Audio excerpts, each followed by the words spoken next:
관계, 한미 동맹을 봤을 때 우리의 그 한국의 큰 부분이죠, 사실은.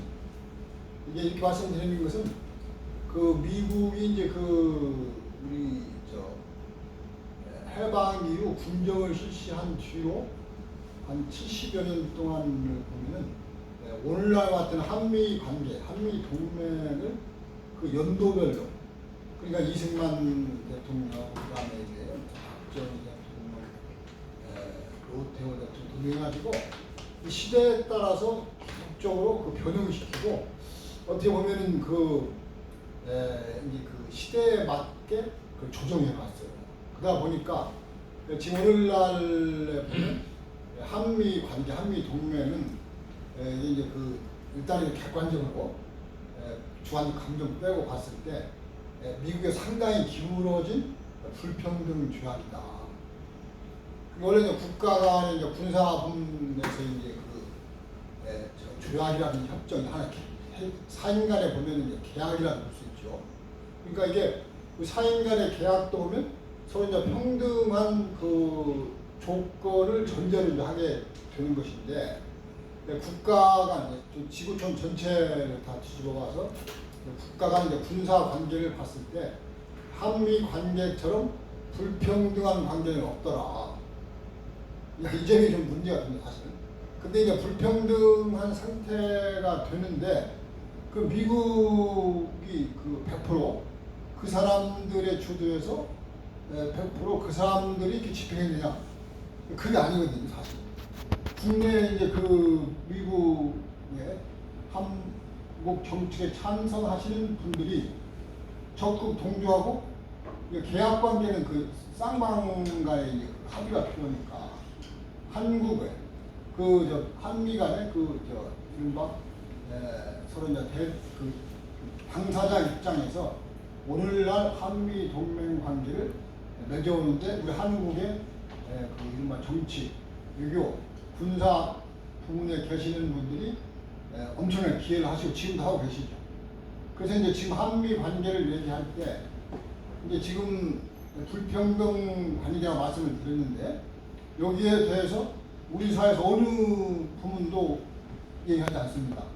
솔직히 이제 오늘 이 모임에 저는 처음 왔습니다만 제가 여기저기 다녀보면서 이제 확인하는 바로는 한미 동맹, 한미 군사 관계가 불평등해서 21세기에 최악의 어떤 군사 조약이다라는 말을 거의 들어보신 적이 없는 분들이 꽤 돼요, 사실. 그러니까 우리가 이제 미군에 대해서는 뭐 일본 이제 우리 사회 시민사회 시민운동 부분에서 양보고 미군 가라 이렇게 얘기를 하잖아요. 그런데 그러면 미국이 어떤 존재로서 한국에서 나가야 되는가, 이 부분에 대한 설명이 우리는 거의 없어요. 우선 이제 그 정치가 저는 그걸 해야 된다고 봐주는데 우리 정치인은 안 합니다.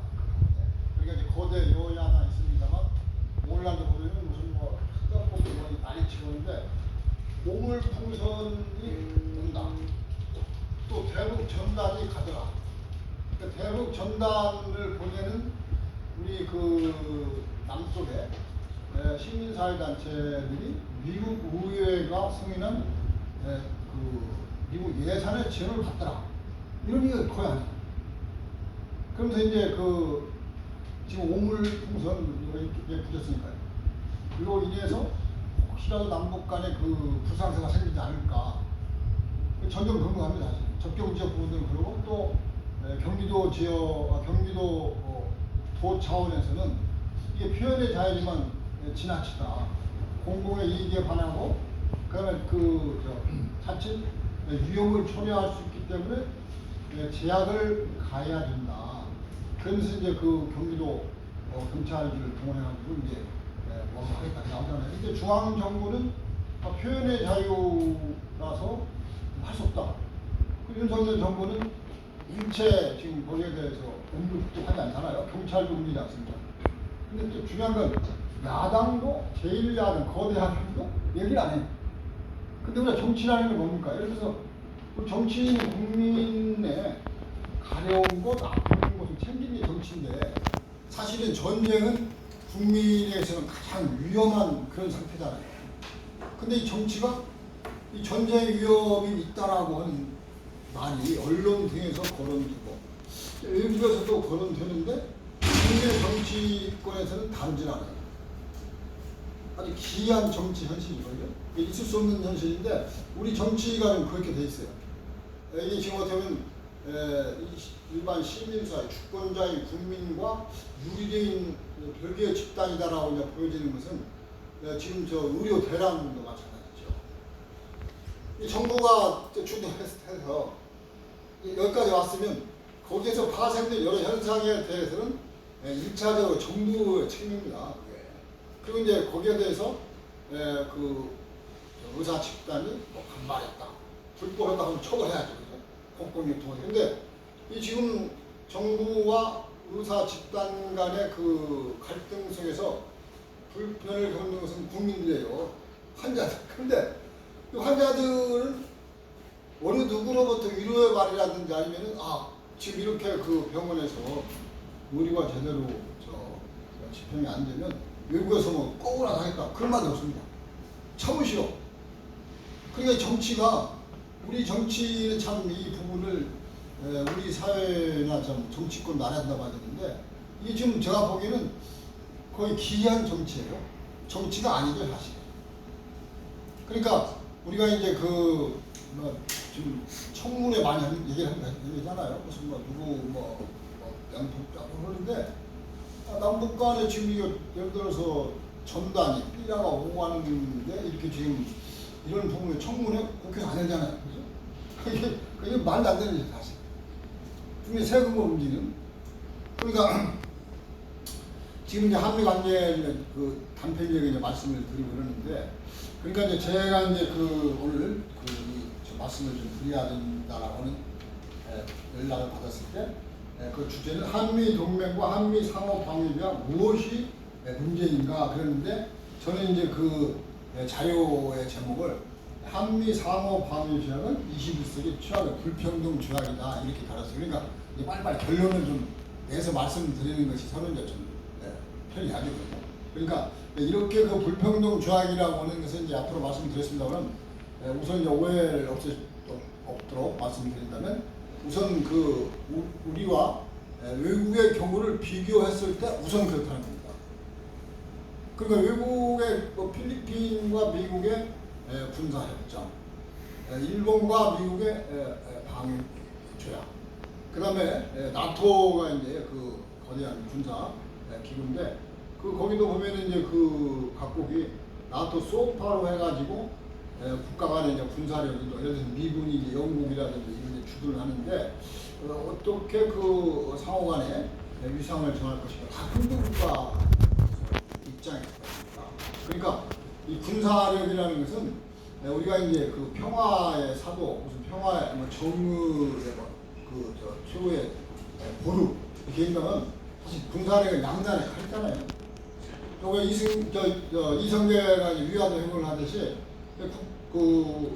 군사력, 국방력이라는 게 나라를 지키는 건 있습니다만, 이게 거꾸로 총을 들이대면 쿠데타 분이 되죠.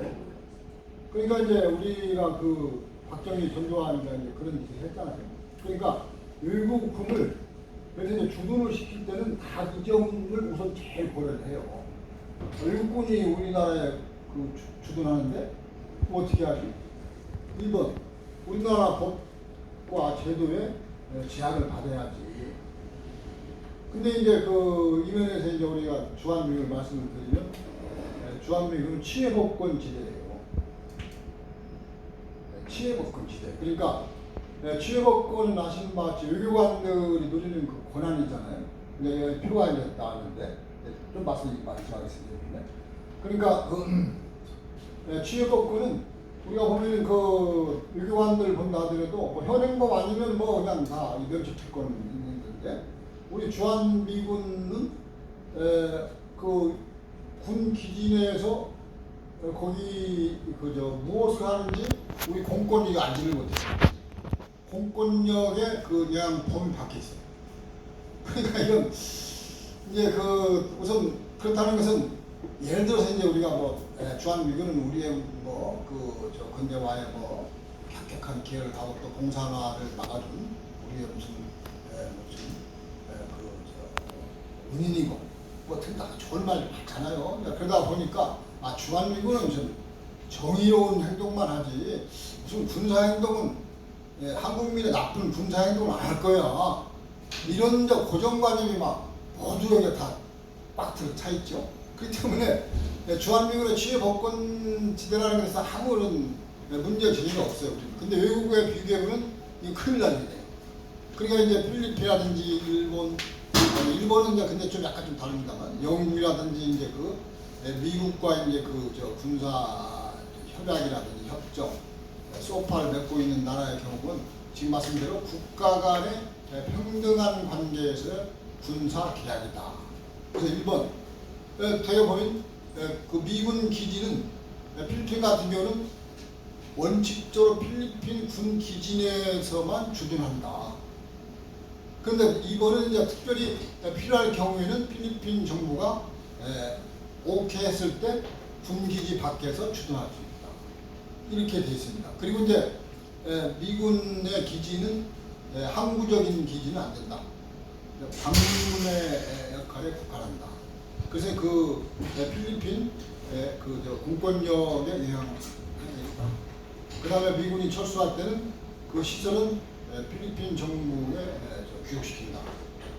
그런데 이제 그러니까 아주 합리적이에요 사실은. 그리고 이제 핵무기라든지 대량 살상 무기는 절대 들여오는 것이 그만. 왜냐면 그런 대량 살상 무기 우리 보면은 이제 이게 전략자산 그래가지고 무슨 뭐 전략 폭격기 그다음에 SLBM 그 전략 잠수함 있잖아요. 전략 그 핵폭탄 잠수함 그다음에 이제 항공모함도 범위에 들어가는데 이런 큰 무기들은 그 예를 사고가 났을 때 이런 뭐 주변에 엄청난 피해를 줘요.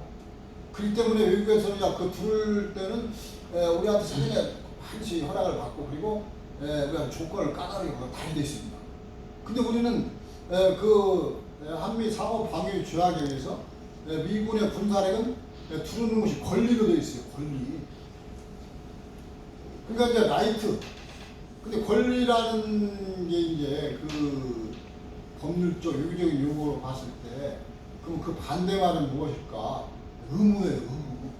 그러니까 우리가 한미 군사관계를 봤을 때는 미군은 남한에서 군사력을 배치한다. 군사적 행동할 때 그 또 기지를 제공할 때 권리로서 받고 한국은 의무로서 이해가 되어 있는 사실. 이 한미 상호가 사조인데 그러니까 이런 권리에 이렇게 그 외국군에 대해서 규정한 것은 그 일본이 그 항복하고 50년 초반에 50년 초반에 이제 그 이 군정이 끝날 전에 만들었던 미일 상호 안보 조약 거기에 보면 그 권리가 돼 있어요.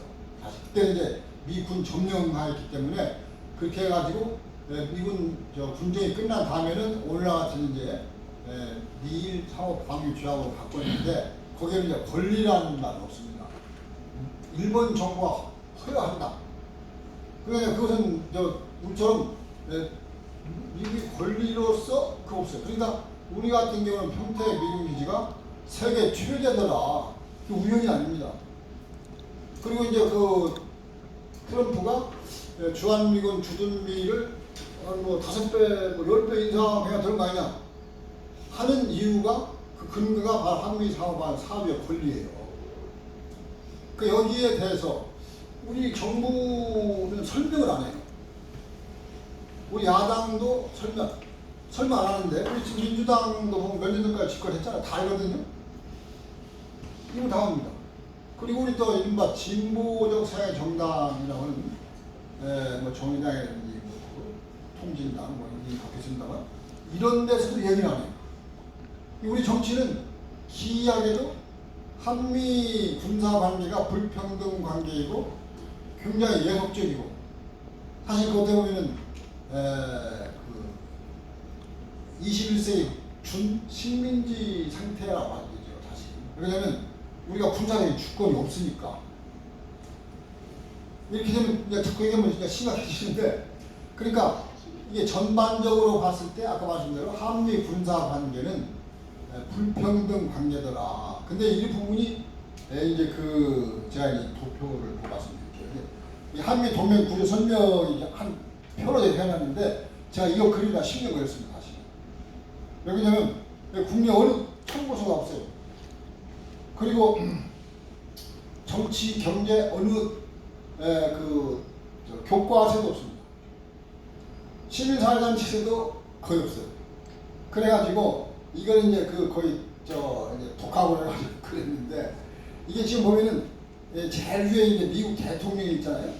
그리고 이제 이쪽 좌측 아래 한국 대통령이 있는데, 왜 그 대통령을 그리냐면 군은 최고 통수권자가 대통령이에요. 대통령이 이제 선거에 의해서 국민의 생명과 재산을 보호하기 때문에 군대도 이제 마찬가지입니다. 외국의 군대를 파견한다 할 때 대통령이 책임이에요. 그러니까 미국 같은 경우 몇 년 전에 이제 아프가니스탄에서 막 미국이 난리가 나니까 그 트럼프가 즉각 철군 명령을 내리잖아요.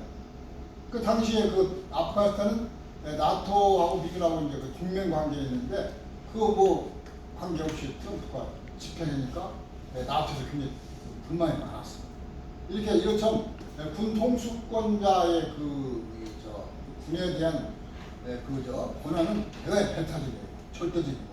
그래서 이제 우리가 보면 미국 대통령하고 우리 한국 대통령님이 어떻게 보면 한미 동맹 구조, 한미 군사 관계에서 가장 중요한 최고 권력자들이겠죠, 그죠? 근데 이제 현재 가진 권한들은 너무나 차이가 나요.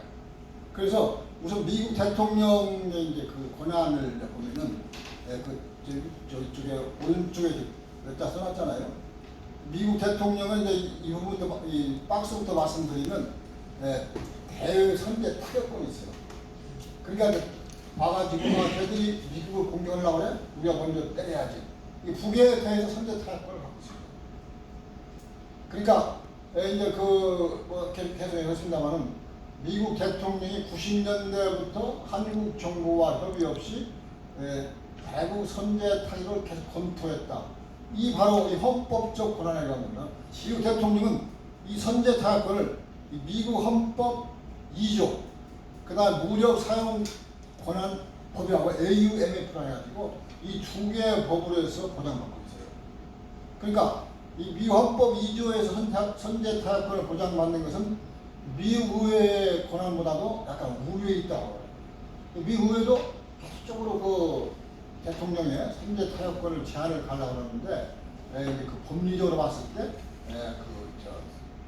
미국 의회가 대통령의 선제 타격권을 제약하는 것은 불합리하다.